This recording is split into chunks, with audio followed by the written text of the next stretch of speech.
Assalamualaikum warahmatullahi wabarakatuh. Perkenalkan, nama saya Sherly Aulianisa dari Prodi PGSD B1 2019. Di sini saya akan menjelaskan apa saja yang harus direncanakan oleh seorang guru agar pembelajaran khususnya di SD dapat berjalan dengan lancar dan sesuai tujuan. Yang pertama yaitu persiapan akan situasi dan kondisi. Hal paling utama dalam persiapan sebelum mengajar adalah tentang situasi dan kondisi dari lingkungan, sekolah, dan kelas.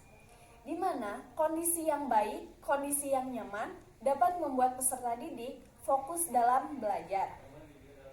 Yang kedua, yaitu persiapan mengenai peserta didik. Sebelum memulai pembelajaran, sebaiknya kita menganalisis dalam memahami kemampuan belajar siswa, baik dalam peserta didik sifatnya, tingkah lakunya, maupun kemampuan belajar dari masing-masing peserta didik. Seorang pengajar harus cekatan dalam memperhatikan apapun mengenai peserta didiknya. Seorang guru harus tahu dan paham mengenai segala hal, terutama mengenai peserta didiknya. Yang ketiga yaitu persiapan rencana pelaksanaan pembelajaran atau menyiapkan RPP. Seorang pengajar harus mempersiapkan rencana pelaksanaan pembelajaran sebelum memulai proses belajar mengajar. Persiapan ini berfungsi sebagai skenario proses pembelajaran agar lebih mempermudah dan menciptakan kegiatan pembelajaran yang lebih terarah pada tujuan pembelajarannya.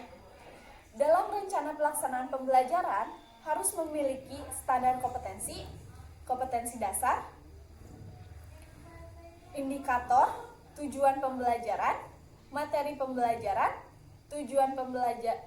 model dan metode pembelajaran, langkah-langkah kegiatan pembelajaran, dan lembar kerja peserta didik. Yang keempat, yaitu mempersiapkan media pembelajarannya. Media pembelajaran adalah alat peraga atau media untuk belajar yang dapat membantu siswa dalam memahami proses belajar. Media pembelajaran dapat menarik perhatian siswa guna merangsang kognitif, efektif, dan psikomotornya siswa.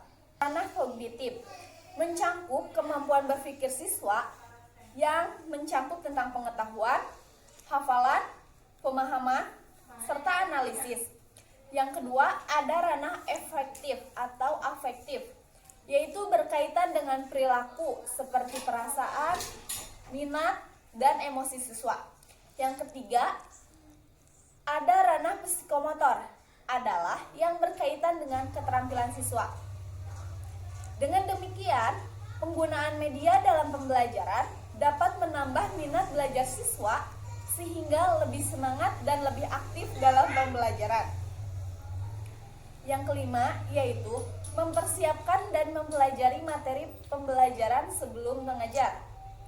Materi pembelajaran adalah suatu informasi yang berupa alat, teks yang dapat digunakan dalam membantu proses belajar mengajar siswa di kelas. Materi pembelajaran yang sistematis bertujuan untuk memberikan pengetahuan siswa dalam proses belajar mengajar berlangsung.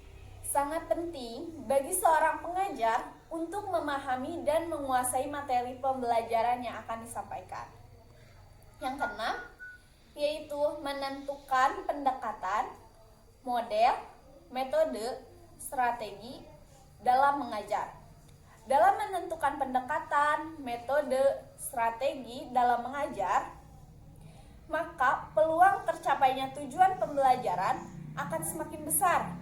Selain itu, dapat membuat proses pembelajaran menjadi lebih mudah dan antusias. Cukup sekian yang dapat saya sampaikan. Maaf apabila ada kekurangannya. Wassalamualaikum warahmatullahi wabarakatuh.